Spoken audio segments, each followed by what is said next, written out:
This is Terms of Reference. I'm your host, Stephen Laddick. The idea of innovation has become so popular in the development and aid community that, unsurprisingly, it's difficult to keep up.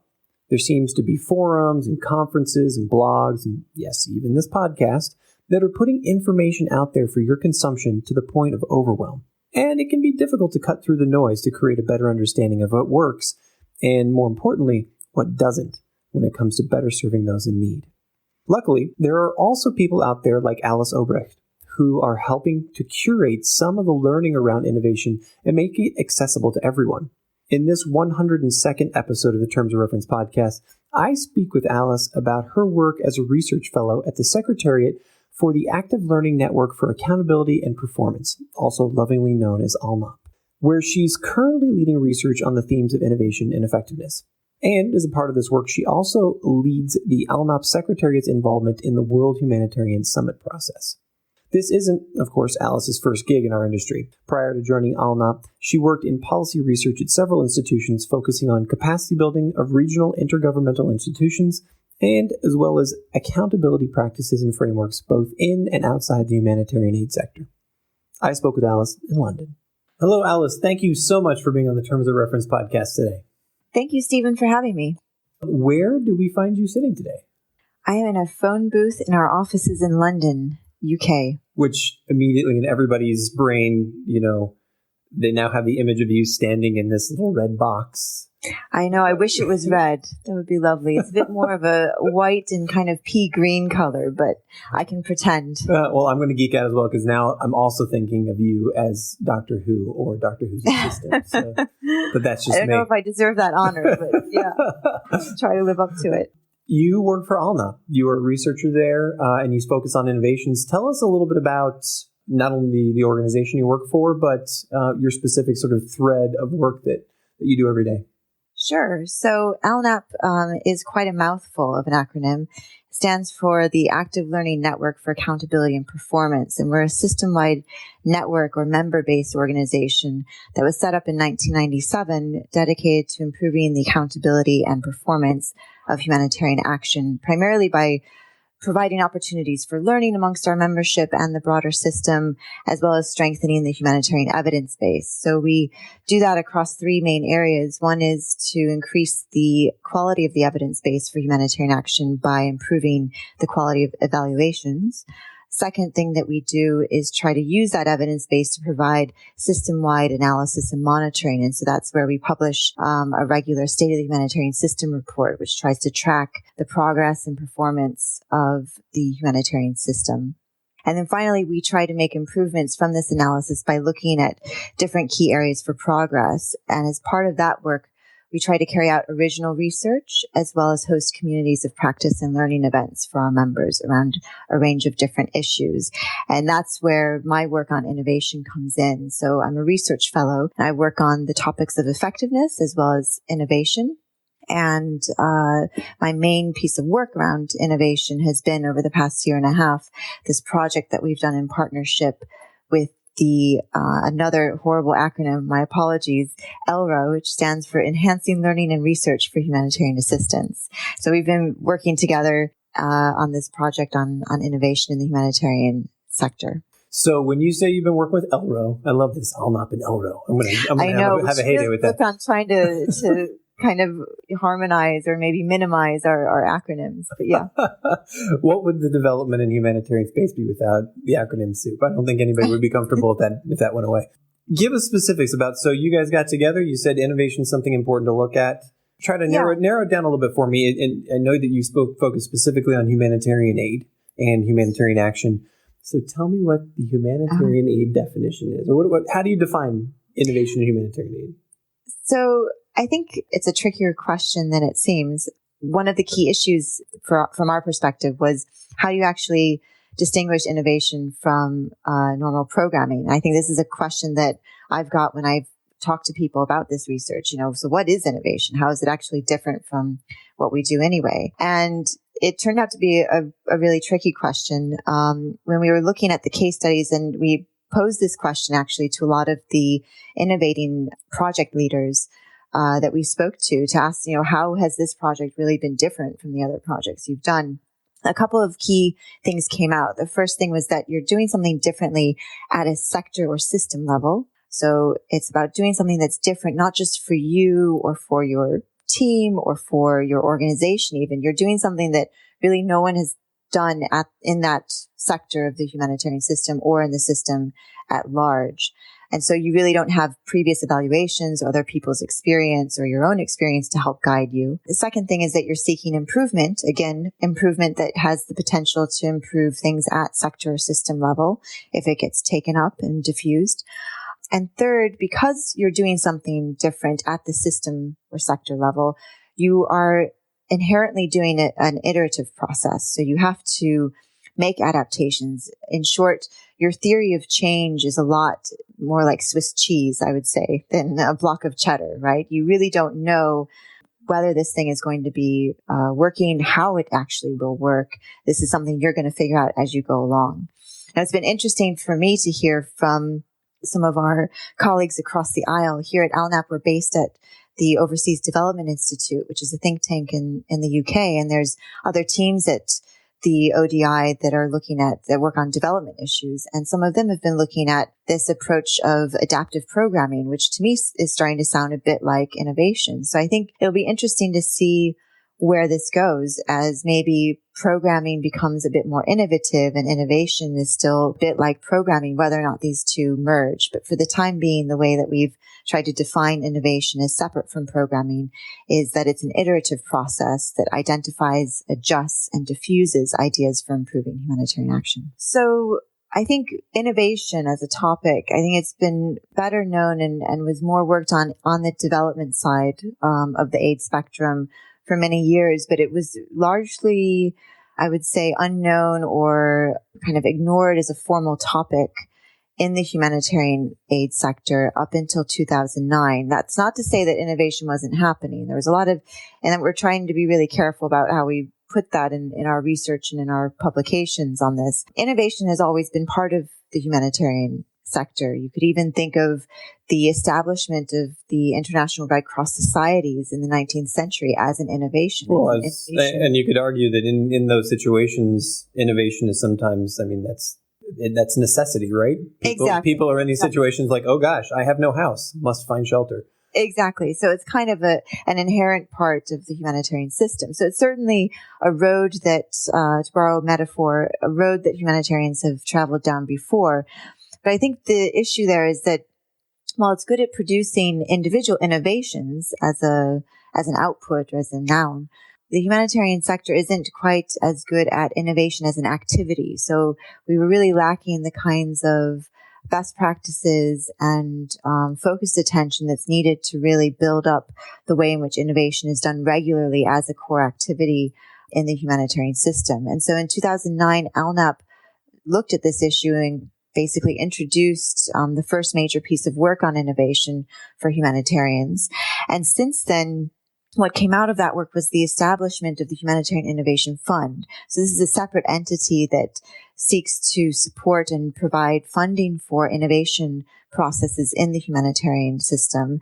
And that fund, the HIF, as we call them in short, is part of ELRA. Sorry, it's getting a bit too complicated. So the HIF is part of ELRA, and what they've been doing is funding a number of innovations in the sector for the past 5 or 6 years. And so what we've done is work with them to do a series of case studies on the different projects that they funded. So they funded everything from trialing a new form of disaster risk reduction approaches in Guatemala using a microfinance mechanism with communities, to designing a new water treatment system to be deployed in emergency settings, to designing a new type of wheelchair that can be used immediately after an earthquake for earthquake victims. So there's really a wide range of different innovations that they've been funding.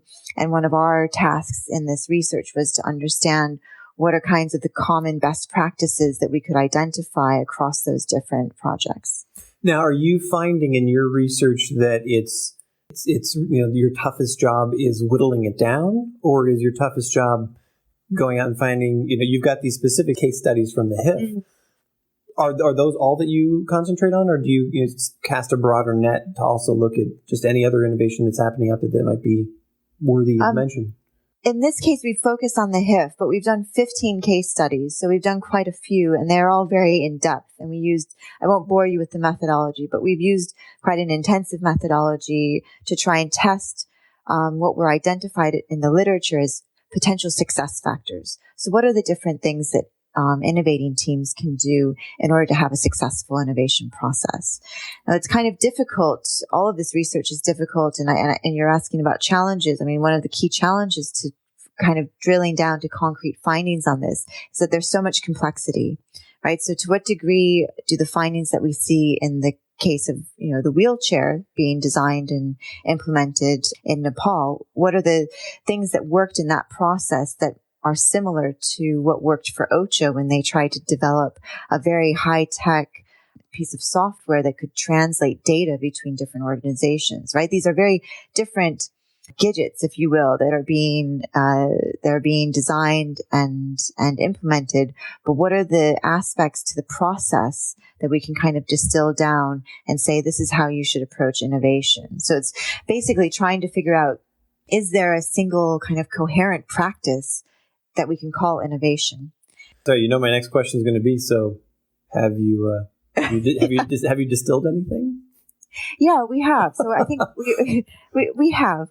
We were able to identify kind of 5 stages. These are stages that were already, fairly well known. And one of the things we were trying to look at in these case studies is to what degree these stages actually come out in practice. And so there are 5 main stages to an innovation. One is, first you want to recognize a problem that needs to be addressed by an innovation, or you could be recognizing an opportunity for improvement. So in some cases, we've seen organizations identify SMS technology. This is an early example, maybe more relevant for a few years ago, where they identify a certain technology and say, here's an opportunity that could possibly make our practices better. How could we apply it? Mm-hmm. And there, with SMS texting and messaging technology, the clear opportunity for improvement lay in the communication between humanitarian agencies and affected people. So it really was brought in to enhance accountability practices there. So recognition is kind of the first step. And recognition often comes from anywhere, really. It can come from affected people if you actually take the time to listen to them.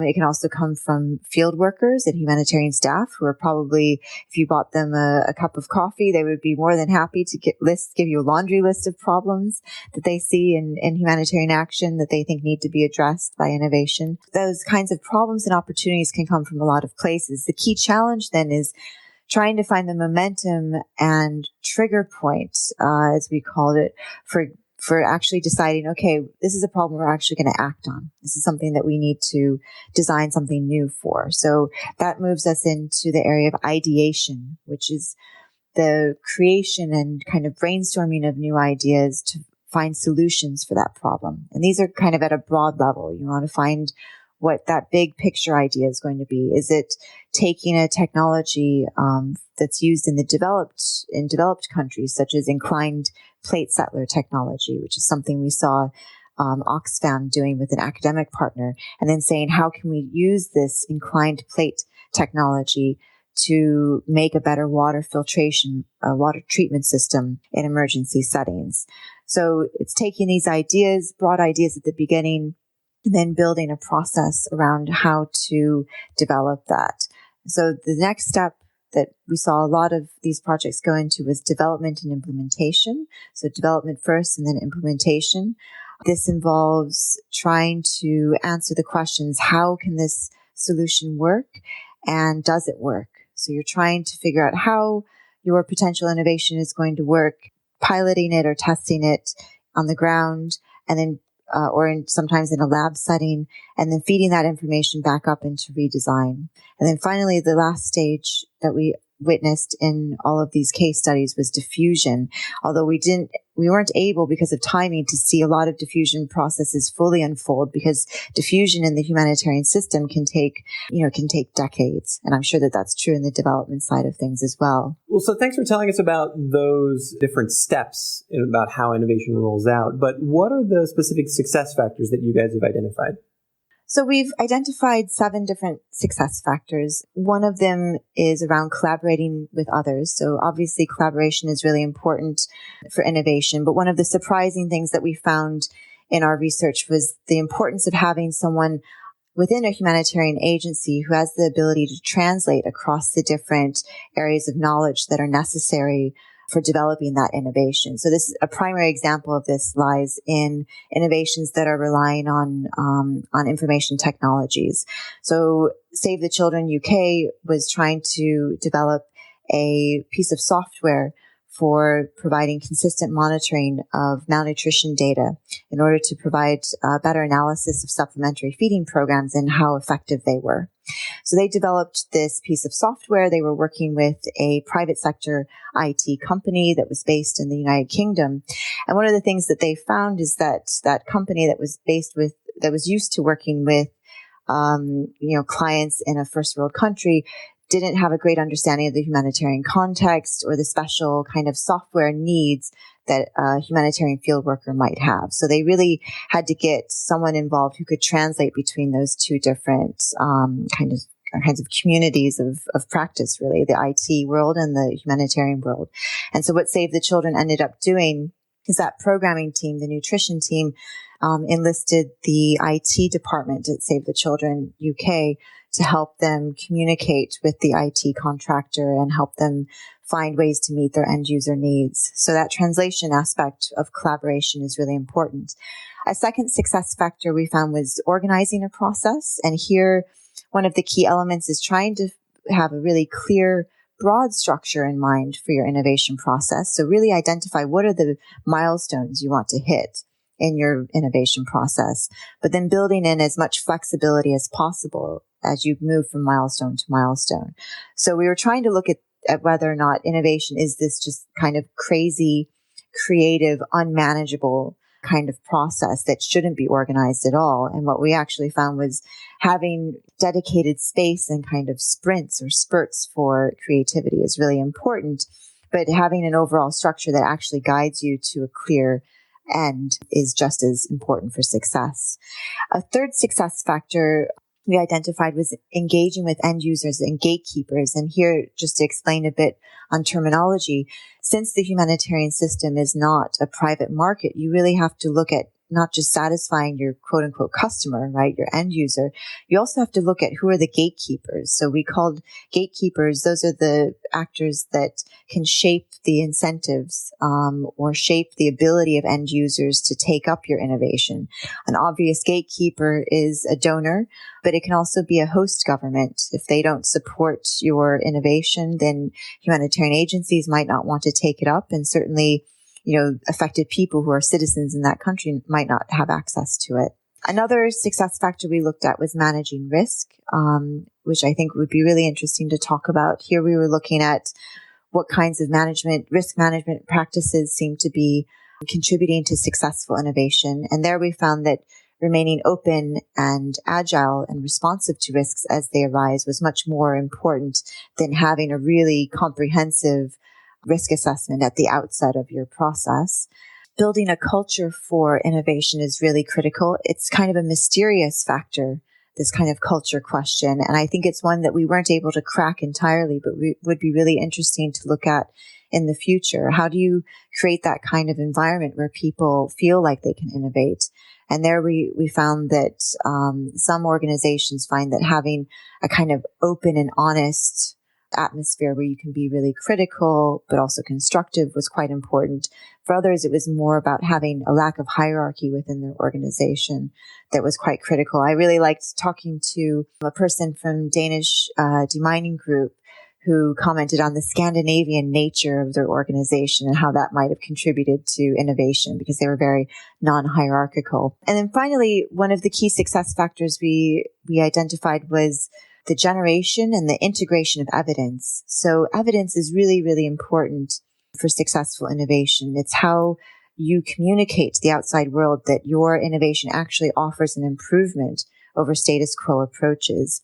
And I think here we were quite surprised time and time again across the cases at seeing how the innovating teams or innovating organizations really had to create protocols and standards or baseline data on their own because none were existing previously to support a comparative assessment between their innovation and what was currently being done. So there really needs to be a lot more activity around improving how humanitarians monitor their performance, not just to know more about how effective they're being, but also to provide the space to understand how can we improve and what does improvement look like. I know that you've only got 15 case studies, but maybe you're reaching out there. Maybe you and your colleagues sort of have your hands on more studies that you'd like to do out there. Are we seeing a bell curve where there's an awful lot in development and implementation right now, or is it more of the bubble is pushed more towards recognizing problems and opportunities, and sort of you've got that long tail going towards diffusion? Yeah, I think it's a good question. I think there is quite a lot. I think recognition is a difficult activity to measure. I'm sure, as I mentioned, there's recognition happening all the time. It's the question of whether or not that gets pulled up and captured by organizations, right? And the capture process is going to be so hard. Exactly, and put into an actual process and funded into an actual process. I think there's quite a bit more of activity, especially in the past few years, around development and implementation in terms of pilots.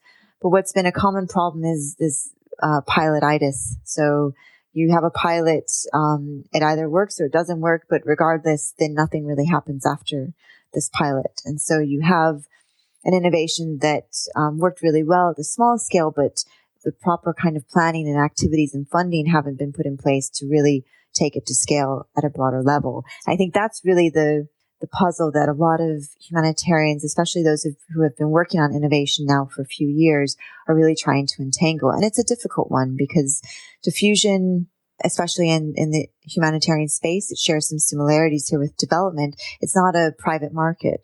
So trying to find sustainable ways to take innovations to scale and get them more widely used by other organizations or widely used by government where relevant is a really important challenge. And I think in the cases that we only saw a few cases where you could really say, it's been enough time where we could actually make an assessment on the success of diffusion. One of those cases was the Save the Children case that I just mentioned. And that innovation process, we looked at the portion that the HIF funded, but this was an innovation process that actually started 10 years ago and had funding from a number of different donors. It lasted over 10 years. And I think only just now, in the past year, where they launched the software and provided it externally to other organizations, have they been able to achieve successful diffusion. And that's quite a long process to go through. Mm-hmm. Another successful case we saw was the World Food Program developed a mobile-based food security survey. And they worked very closely with private sector partners on that and had an interesting arrangement where it was the private sector partner that retained copyright over that product, that mobile survey. So they were able to go on afterwards and sell it successfully to other humanitarian agencies, other actors, whereas WFP had a license to use it in any way they chose. So it was kind of it was a collaboration from both ends. Both of them provided content in some sense, but they left ownership with the private sector partner in order to diffuse, whereas WFP was then able to roll it out quite widely internally. And many times it would leave, knowing as many humanitarian actors as I do, that probably left a poor taste in people's mouths, right? But at the same time, it was a win-win for both organizations. They both achieved their relative business goals with that. Yeah, I don't know if it's been unpopular. We haven't talked to anyone who actually purchased it from the private sector organization, but I think in general it is considered a win-win, because I think in order to make innovation sustainable and successful for the long run, we do need to be looking at models other than the grant-funded model. I think there are some who are working on innovation who focus very much on the marketization or commercialization of these innovations as the way to successful diffusion. I don't think it's necessarily that needs to go in that direction. There's a role for grant-funded, as I would call it, diffusion strategies. This is something like what Save the Children is doing, where they internally fund a support function to kind of disseminate and provide support and some early training to other organizations to take up this piece of software that they've developed. So that is still, I think, a workable model, but we just need different models for different innovations, because funding wise, the humanitarian system doesn't have the kind of financing at the moment to always support grant funded innovations and grant diffusion. In that vein, the names that you've been putting on the table here, Save the Children, Oxfam, World Food Program, I mean, these are behemoths, right? These are organizations that probably, they have relative slush funds to, look at innovation, or they go and they have capacity in places to do that. Is any of your work focused on what, many people consider sort of the heart of innovation, the upstart, the startup, the bootstrapped either department or small NGO that either has gotten a trickle of funding and they're trying to make it work, or they're just sort of they created something from scratch and now other people are saying this works and we want to help you. Yeah, we looked at a couple of those. I think the HIF, the Humanitarian Innovation Fund, is quite good at trying to diversify the portfolio of the projects that they fund. And even, unfortunately, after the period for this case study research ended, they've released a lot more grants to national NGOs in Southeast Asia as well. So those would be really exciting to look at. Unfortunately, we were unable to. But two that we did look at were organizations, very, very small third sector organizations outside the humanitarian sector. One of them is called Motivation, and they're a design organization. They focus on providing innovations and services for people with disabilities. And so they were the ones who designed that wheelchair for use in emergency settings. And they rely very much on a very small, close-knit team, people with overlapping backgrounds.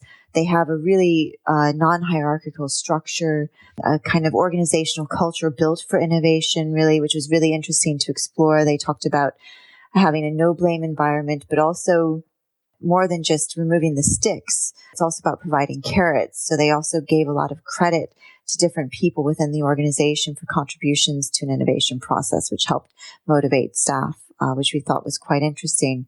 They're quite nimble. They were able to make really rapid changes to their prototype quite quickly. They implemented this wheelchair after Typhoon Haiyan in the Philippines. They made rapid changes to the wheelchair based on feedback from affected people who used that wheelchair quite quickly.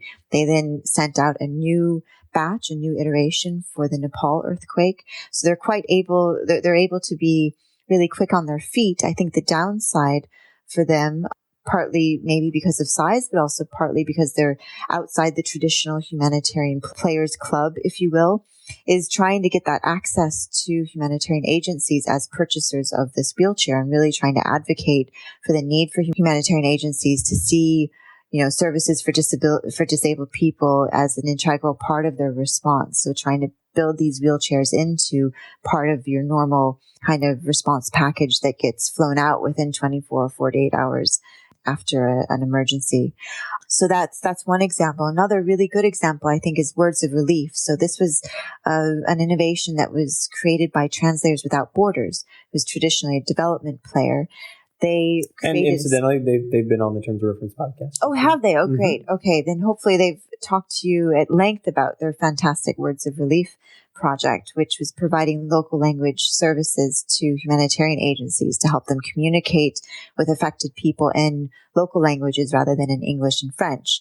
And one of these things, I think, as an aside, it's really interesting about innovation in general. Some of these ideas you think, it's kind of obvious, but then you ask, well, why weren't we doing this before? And I think that's really been the brilliance of the Words of Relief project. So they came up with Words of Relief. They piloted it or further piloted it in the Ebola crisis, where it was really needed because agencies weren't able to get out and have that face-to-face contact with people, and also spreading information about the Ebola virus, how it was contracted, was super important, and really important to have it in people's local languages so they could understand it. And I think the Words of Relief model then has been quite successful because other agencies, humanitarian agencies, have really seen the value of it and have approached Translators Without Borders to implement it in other situations. I think now they're implementing in the European refugee crisis as well. So those are two of the smaller organizations that we looked at who were able to innovate. And again, they get kind of what you would expect. They have a lot of strengths in being able to be really responsive to end user needs, really responsive to context. The downside then is trying to get access to the broader set of end users and gatekeepers as well in order to achieve that wider diffusion. You've had access to these organizations because of your connection with the HIF and ALNAP and those kinds of things. Do you think that you would be able to do this same kind of research either, okay, let's say you're still working at ALNAP and you're a researcher, could you knock on the door of these organizations and say, hey, we'd like to figure out your innovation process, or we'd like to learn more about it? Or do you think there'd be pushback? Do you think there'd be resistance? Or have you found mostly that people are willing to sort of open up the kimono and be like, yeah, let's help us figure it out? Yeah, I think, innovators are a pretty open and creative bunch. I think they're really good for the humanitarian system. The people we talked to, by and large, were very open, and really open, not just about, what they did well, but really about the challenges that they faced and the mistakes, and maybe we won't call them failures, but yeah, the mistakes that they made and things that they wish they had done differently. I think maybe when you get into the bigger agencies and you start looking at a broader level outside of the project level, we were very focused on the project level. You start talking to these agencies more broadly about their innovation practice, maybe there would be a bit more sensitivity, but I think that's where there needs to be more of an honest conversation about risk. That was another thing that we found in the research, is having more in-depth conversations about what does risk actually mean in an innovation process, and in a humanitarian context, and how should we be thinking about risk in a responsible way. And I think that conversation still needs to happen, both publicly, but also even internally in a lot of these conversations. Unpack that for me. I've been lucky enough to have conversations with organizations as big as UNICEF and as small as, as you said, Translators Without Borders, or these organizations. What is the hiccup with risk? Can you just unpack that for a little bit for me? Sure. So I think one of the issues around risk is risk to what? I think a lot of people tend to think about risk in terms of to the project. So in terms of to the project being on time, being on budget, and achieving the objectives that we said we would achieve. Whereas when you look at... And is that driven, sorry to interrupt, but is that ultimately driven by donor expectations? Sure. Okay. Yeah, absolutely. Which still require, doing a formal risk assessment at the outset of an innovation process or any project, and then trying to track those particular risks throughout. What we found was more successful with a lot of the grantees of the HIF that we looked at, was that teams were actually, it wasn't about listing all of the risks at the beginning and then watching for them to come up. It was more about making the process really agile and remaining open and responsive to identifying risks as they arose, things that you didn't expect to have happen to you, and then find ways of dealing with that and mitigating it, and maintaining the kinds of flexibility on your team so that you could respond as they came up. So it was more about having agility, adaptiveness, and flexibility in the process, rather than identifying risks and then trying to monitor them as you go. I would say, but there's kind of two caveats there. One caveat is, again, having the right focus. You need to focus on risk to the success of the innovation, not the risk to the project going to time, right? And that's a key difference that needs to come with a kind of mental shift in the minds of the people running the innovation, and also in those who are funding the innovation. And the second key point is to think more seriously about risk to whom. And I think when we talk about wanting to increase innovation in the aid sector, we talk about how organizations are too risk averse, and we need to be more comfortable with taking risk. But oftentimes what we've seen in innovation is that it's not very clear who is actually taking on that additional risk. Is it affected people? Is it the organization? Is it the donor? I think having some clarity around risks to whom, and kind of thinking about risk, particularly in terms of harm, is quite important as well. So what are the potential harms that you're posing in the innovation process? And how are you trying to mitigate those harms, particularly when it's involving end users or affected people especially? So I think that there's a lot there to be explored in terms of clarifying risk to what and risk to whom in order to enhance innovation. in the humanitarian system. Of the 15 case studies that you've done thus far, or maybe from a broader portfolio that you've been looking at, what's the coolest thing that you've seen right now? Like, what's your go-to story when you're talking with somebody, like you say, over a beer or coffee or whatever, and you're like, this is awesome? I think the IFRC, I think it was the only case study we looked at, speaking of affected people, it was the only case study we looked at where there was a real intensive involvement of crisis-affected populations. So the IFRC, International Federation for the Red Cross, Red Crescent, they wanted to look at this issue of menstrual hygiene management. And so this was something that was coming up in evaluations. It was coming up as requests or feedback from affected people over and over again, that there needed to be in the kind of personal hygiene kits that were given out to affected people. They really wanted a special kind of menstrual hygiene package for women and girls. This was coming up repeatedly in evaluations, but there was no action really being taken on this. So it took a person who was at the IFRC to really advocate that the IFRC act on this and try and develop a special kit for women and girls, for sanitation purposes when menstruating. And what they did in terms of designing it was they didn't just kind of pull together what they thought would be useful. They actually made the process very participatory. So they used focus group discussions to talk with focus groups of women and girls, first in Burundi, and then later in 3 additional countries, to work out what kinds of things that they would want to see in the kits. Would they want disposable pads, for example, or reusable pads? So they talked to them about it. They showed them different options. They then went back and designed the kit based on that feedback, and then they've piloted it. So they've piloted using, for example, the reusable or the disposable pads to see which ones are preferred. And then they're going to take that feedback again to redesign the kits afterwards and then put that up on the IFRC catalog for further dissemination. So I think that one really sticks out in my mind because it's one where the humanitarian agency got the problem recognition from affected people and then went back to affected people to really work on the solution design. And I think that's something where the humanitarian system could really make, and humanitarian actors could really make more use out of those approaches, trying to, work with problems as identified by affected people and then work on solution design in a more participatory way. And, just in my mind, I'm thinking maybe our audience who will be listening to this as well, is that would just seem to be like the default method for doing this. But what you're telling me is the default method seems to be quite the opposite, where, an aid worker or somebody has identified it, and then let's come up with a prototype, and then let's bring it to the field and see if the prototype works, rather than let's talk to the people. Yeah, I think that is quite common. And I think, again, this might be the different perspective from the humanitarian context. This gets into that whole debate about, my background is more on accountability, and this comes up a lot with accountability practices in terms of participation. So in the humanitarian system, there's clearly the value of participatory approaches is widely recognized, but there's oftentimes constraints due to time because of emergency contexts, and that's the value of doing participatory consultation.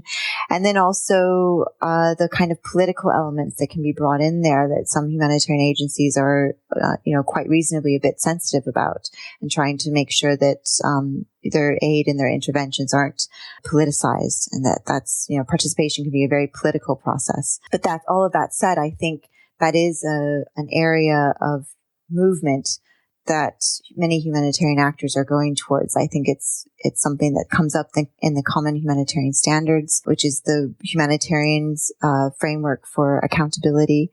And so I see it as something that is hopefully in the future of both humanitarian action, but also humanitarian innovation. Mm-hmm. It's possibly something that you guys on the development side have been doing for quite some time. Well, I like to think that we're on both sides at the same time. Yeah. What about...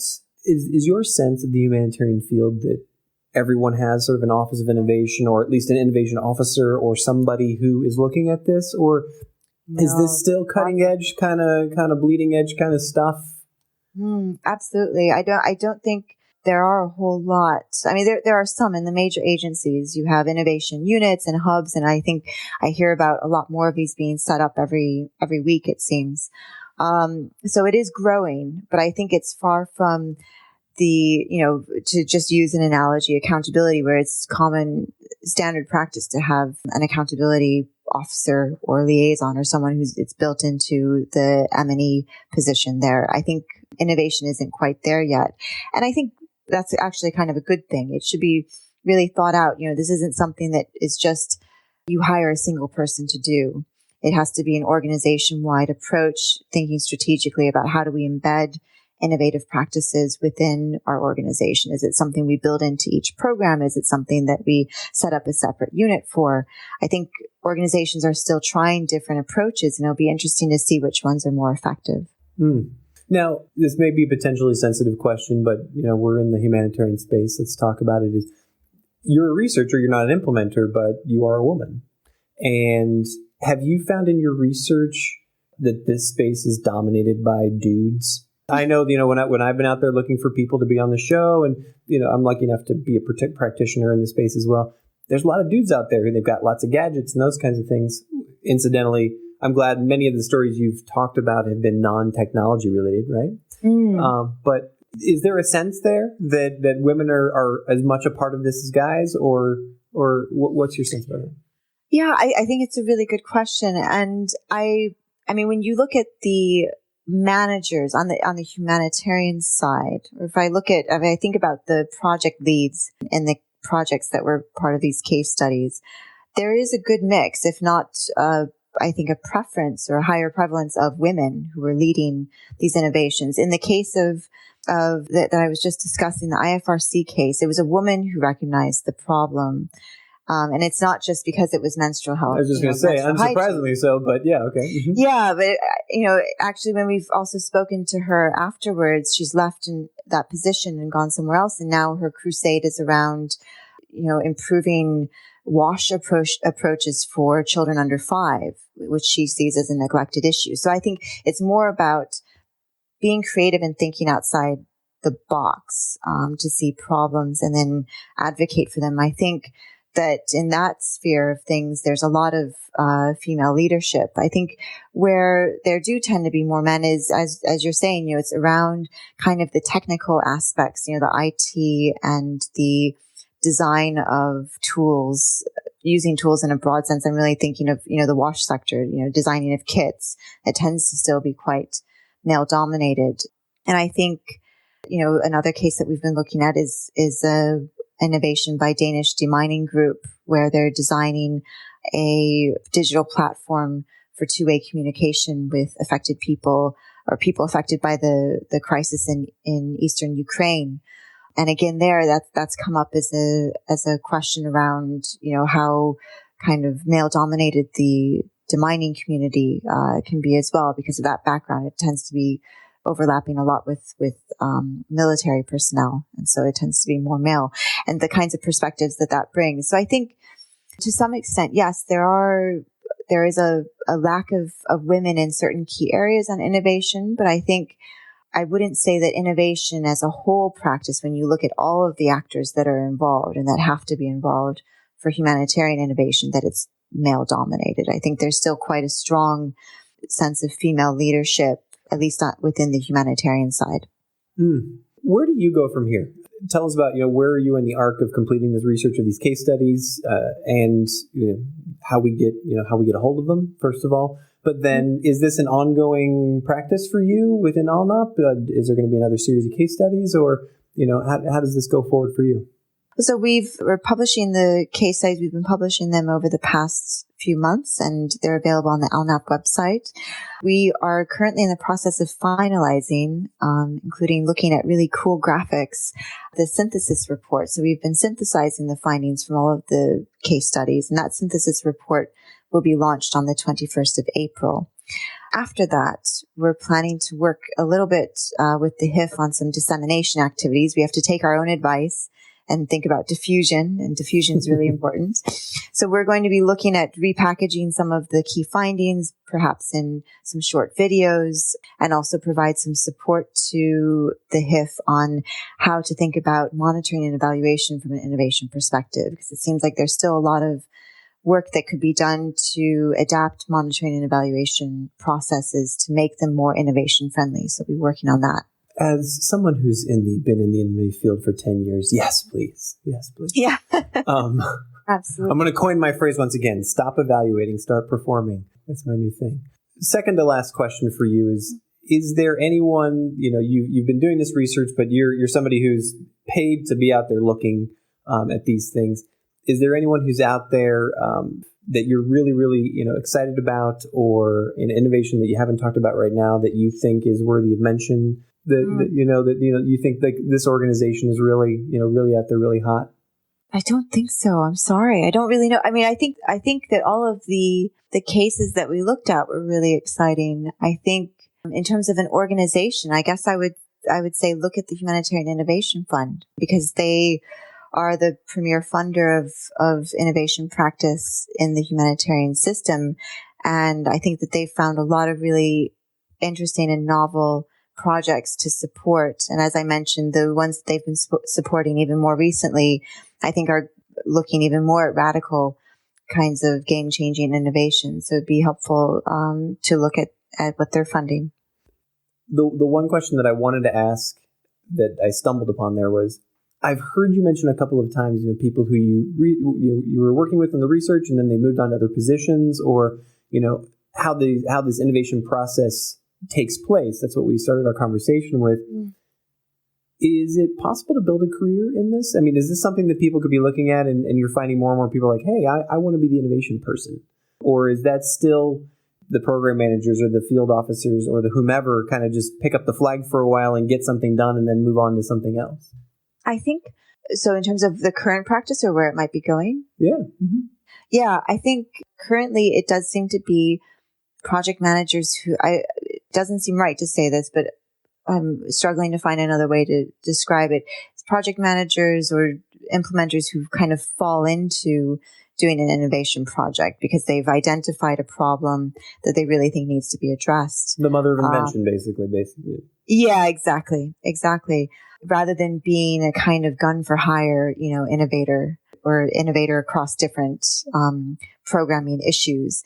I think that, one of the key things that we talk about at the end of the report is that there's a real need to build stronger tools and practices around this. And so that would perhaps necessitate or benefit from having kind of quote unquote innovation specialists. But I think the point about translation is really important to keep in mind. So you need people who can understand the humanitarian context really well, but then also understand whatever technical area is relevant to that innovation, whether that's, water filtration technologies, whether that's IT, whether it's engineering, whatever that is. So you need that person to kind of have some special translation abilities that are specific to the particular innovation.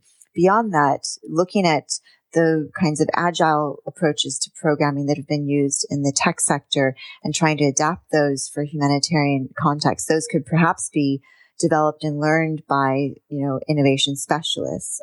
I think in terms of whether that's a great career to go into, I guess if you're interested in it anyway, you are probably more of a risk taker. So you might try to build a career in it regardless of whether or not there's opportunities opening up. But I certainly think that over the next few years, there's going to be a need for more of that expertise. How that actually gets built in, I think remains to be seen. Alice, this has been a fantastic conversation. Thank you so much for being on the Terms of Reference podcast. Thank you, Stephen. You've been listening to the Terms of Reference podcast from Aidpreneur.com. Subscribe to us on iTunes.